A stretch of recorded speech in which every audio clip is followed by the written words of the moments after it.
Alright, so this might be a good one or a bad one, because it's gonna definitely be a quick one. So, quick intro check. We got a no Kris check, and we're talking movies. I'll be talking a trifecta of films, because I'm gonna be discussing Abigail, If, and Strangers Chapter 1. Best part, don't have to do any quotes.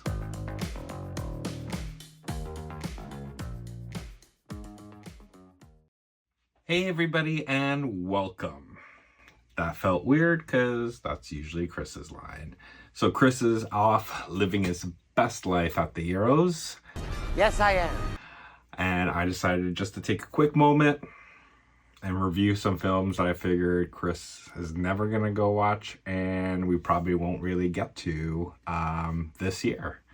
So the first one that I want to talk about, I'll be honest, I went in with low expectations, and that was Abigail.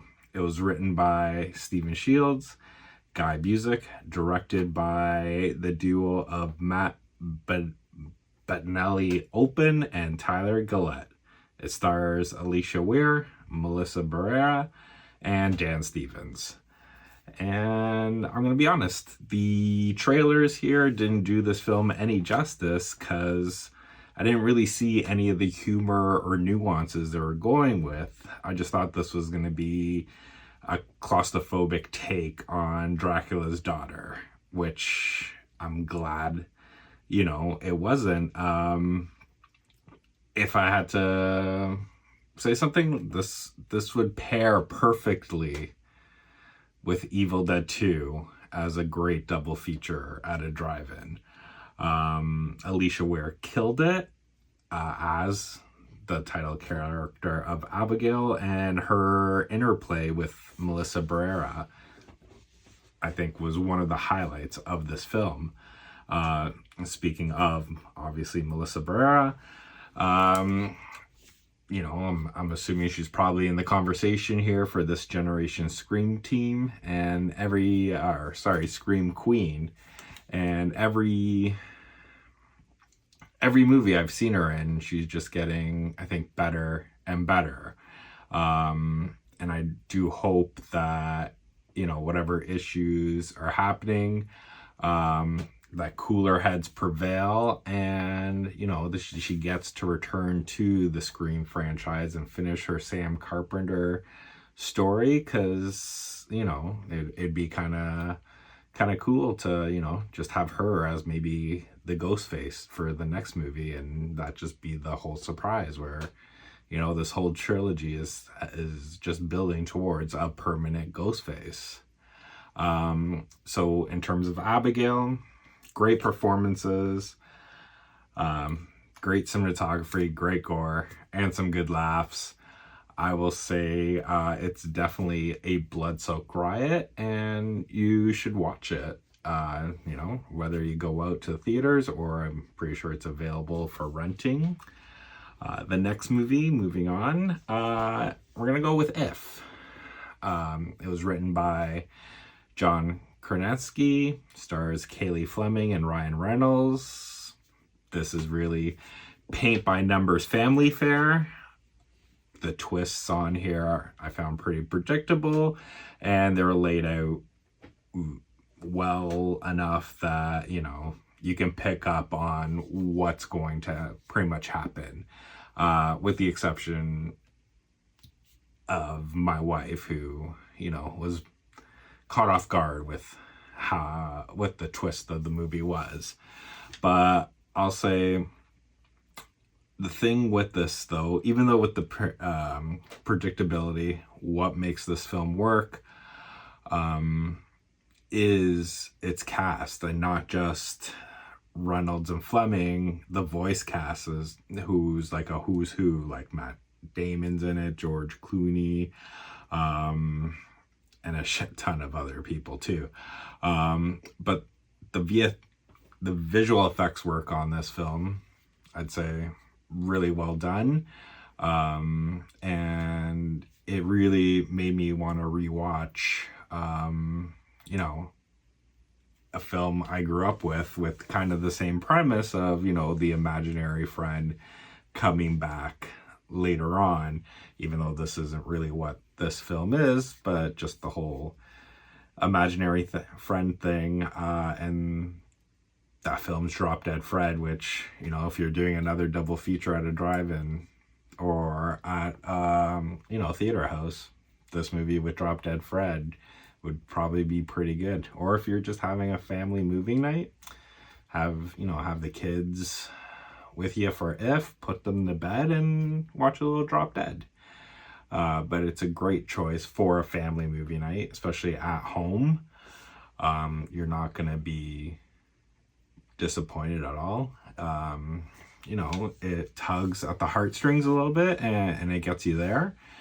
But all in all, I would say this is a great film to just catch up on.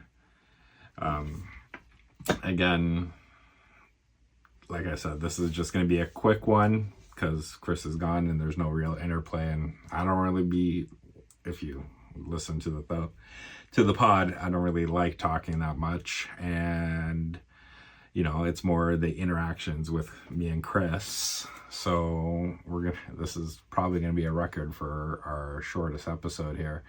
But the last film I wanted to talk about is Strangers Chapter 1. Screenplay was written by Alan R. Cohen and Alan Friedman. This was directed by Rennie Harlan. Stars Ryan Bowen and Madeline Petch. So the full disclaimer here, I've never watched a Strangers movie. And if this, you know, is kind of an indicator of what the other ones are, probably never gonna do that, go back or watch it. And the fact that this is the first in a trilogy, most likely never gonna continue it. And I gotta, like, you know, I am a Rennie Harlan fan. Like Nightmare 4, awesome. Die Hard 2, awesome. Cliffhanger, Long Kiss Goodnight. Like, this guy has a pedigree. But I don't know if this was just a paycheck thing or just the challenge of, fuck it, I'm gonna film a trilogy at the exact same time, and just see how that comes out. It's just really not worth your time at all. And you know, I was raised with the whole, you know, if you have nothing to say, don't say anything at all. Fucking thing sucks. So I don't want to bash this film too much, because I know how much people work on it, and you know, the blood, sweat, and tears are on it, and everybody's putting their best foot forward and trying so hard to get, you know, this film out. But you know, my main problem with this movie is, I understand horror movies, you know, you have your protagonists doing stupid things at stupid times.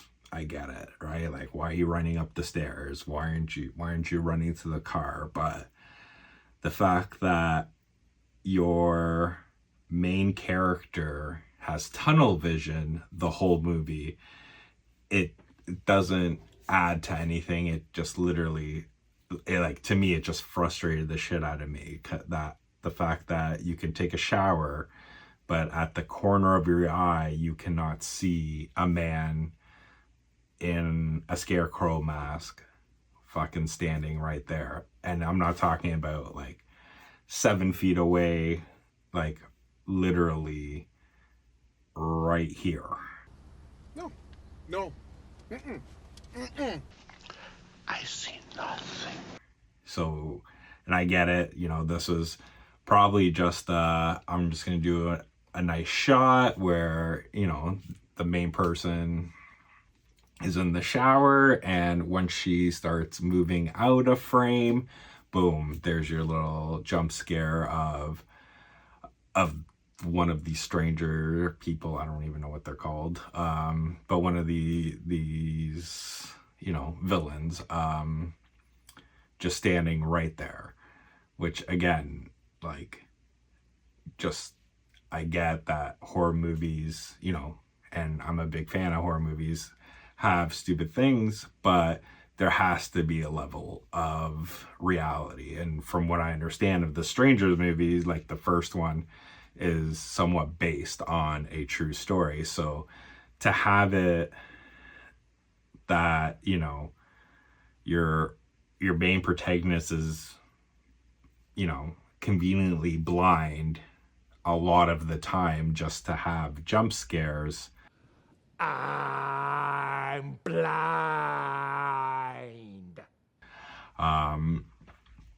Or just to be like, you know, would be cool. We're just gonna have her play the piano and there's gonna be a mirror above her, and you know, one of the killers is just gonna be sitting there watching her play, like within 3 to 4 feet. The cat and mouse game, I get, like if you want a good cat and mouse game, go watch, I believe it's on Netflix, Hush by Mike Flanagan. Go watch that, because that is worth your time, and this movie unfortunately is not.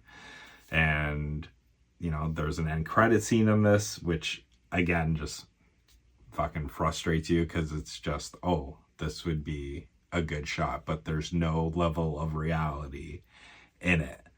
I hope, you know, you guys enjoyed this quick take, 3 films, and yeah, you know, make sure you like and subscribe to the podcast, and I hope to get a lot of comments that, you know, how much you guys miss Kris, because he likes that. It feeds his ego. So just say like more Kris, less Scott, or Scott's awesome, less Kris. Either one works for me.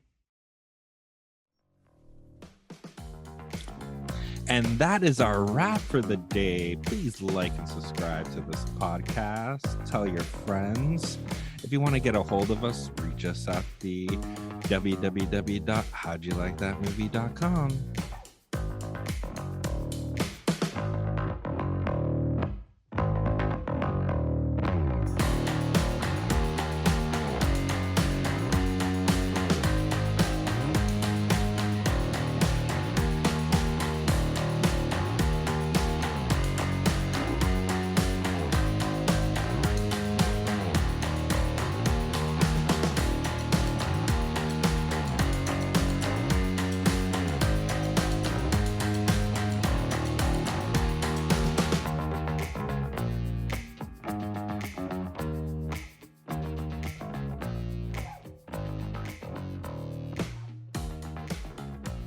Production by Rod Shaver, Vader Monkey Productions.